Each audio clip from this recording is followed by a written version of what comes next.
Hamujambo ndugu zanguni, good day comrades wherever you are. In 2017, Kenyans will go to the ballot to elect a new president. I shall be a presidential candidate and we aim to win this election. To achieve this, we require your financial support to help us realize this dream, since our plan holds the only promise for this troubled continent. All Kenyans are yearning for change. They are looking forward to that day when a president cares for their personal development and well-being. This is what we are offering. Our message is from poverty to prosperity. While millions are fleeing problems in Africa, we will go and solve those problems. Please bear with me while I first introduce myself. I was born into a very humble family in the year 1966 and grew up in Kenya. Often, my parents were unable to raise fees, and the school headmaster would refuse to allow me to attend classes. Despite severe challenges, I persevered and passed all my exams. Hard work has enabled me to hold a PhD in political science and development studies. Currently, I am a professor at the University of Regina in Canada. In the past, I worked for the Office of the President, Office of the Vice President, and the Ministry of Finance in the Republic of Kenya. Furthermore, I have extensive experience in England and Canada's Saskatchewan immigration branch. In addition, I have coordinated foreign aid and supervised hundreds of projects in Kenya funded by donors such as the World Bank, International Monetary Fund, Organization of Petroleum Exporting Countries, and bilateral donors from Europe and the Middle East. My work experience is rich and expansive.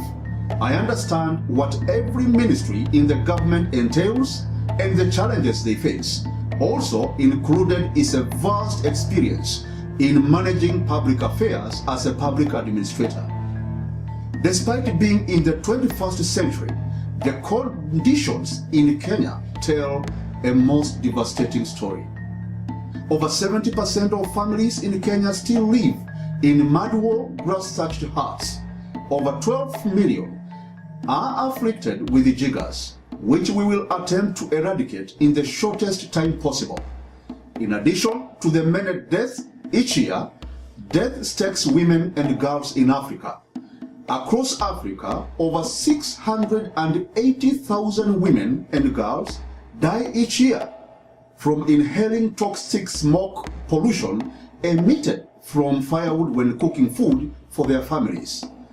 With your support, our government will seek to eradicate poverty and usher Kenya into a period of sustained economic growth under our motto of poverty to prosperity. This will be accomplished under the headings of our campaign. 1. Anti-corruption. 2. Infrastructure planning and development. 3. Health sector expansion. 4. External development. 5. Political stability and security. According to the World Bank, corruption costs 250,000 jobs every year. This scares away investors.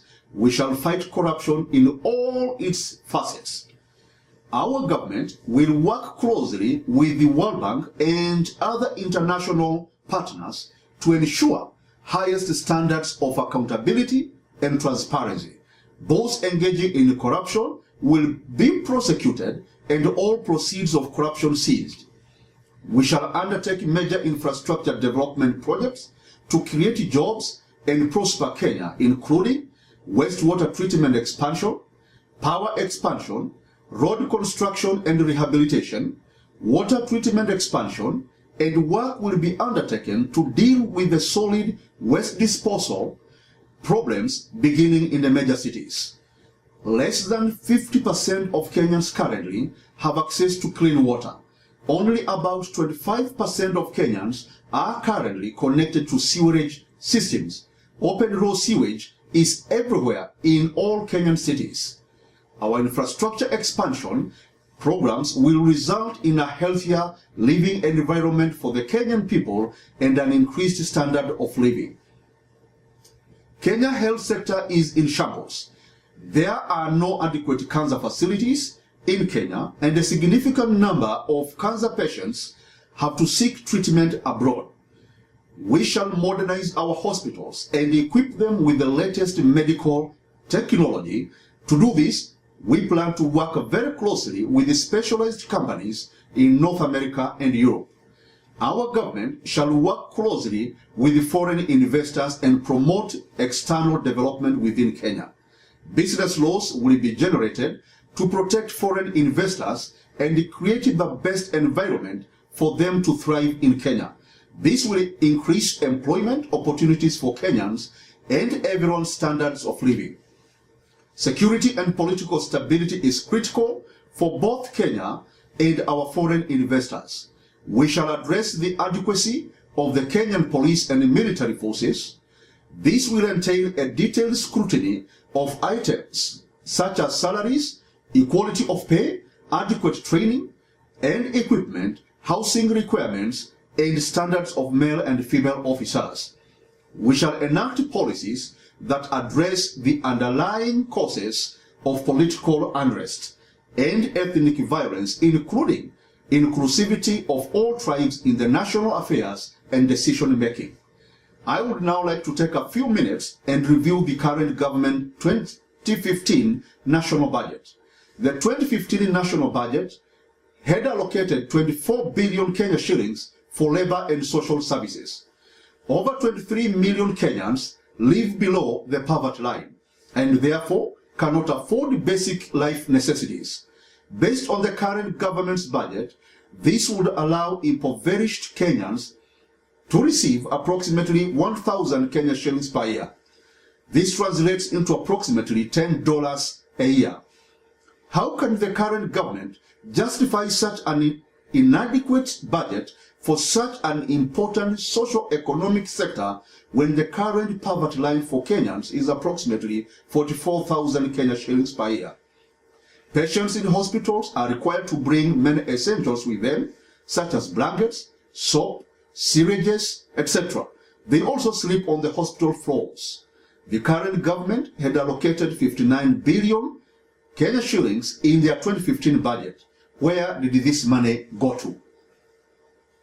The recent audit report noted that the Ministry of Health could not account for about 22 billion Kenya shillings, which is about 37% of the ministry's budget.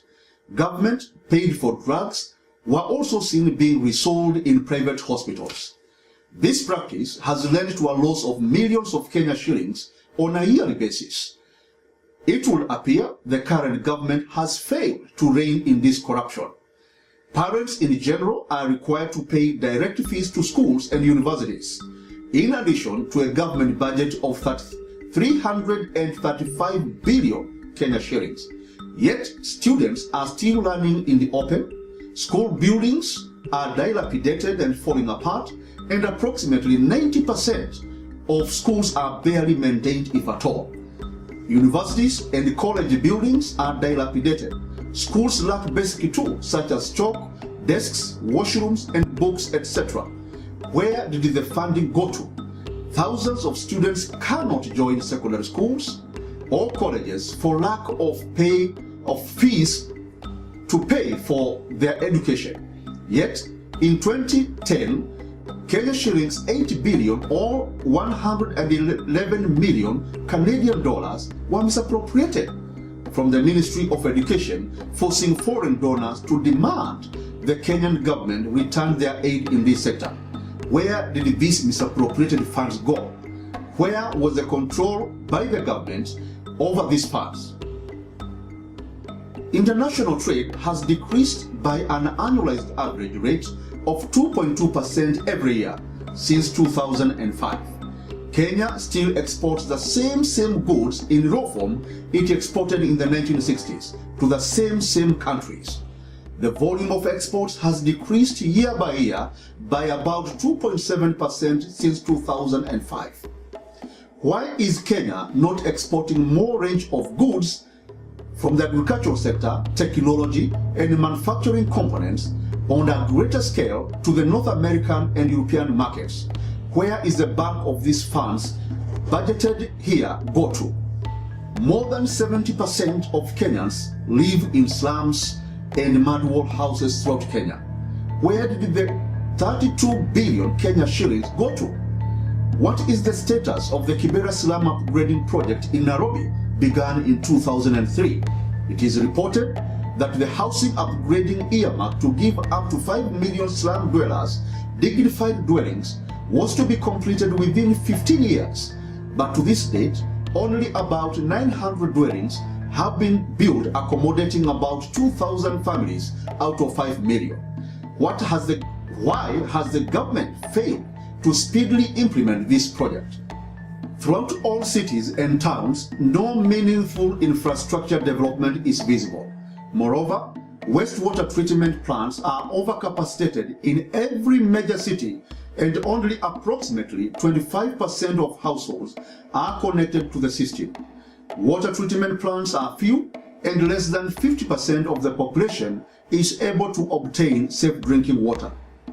The fact that Kenya's economic and living standards has continued to deteriorate over time bleeds my heart, as I deeply know that things should not be like this. For additional information as to the inadequate state of the current government's 2015 national budget, I invite you to review my critique on this platform.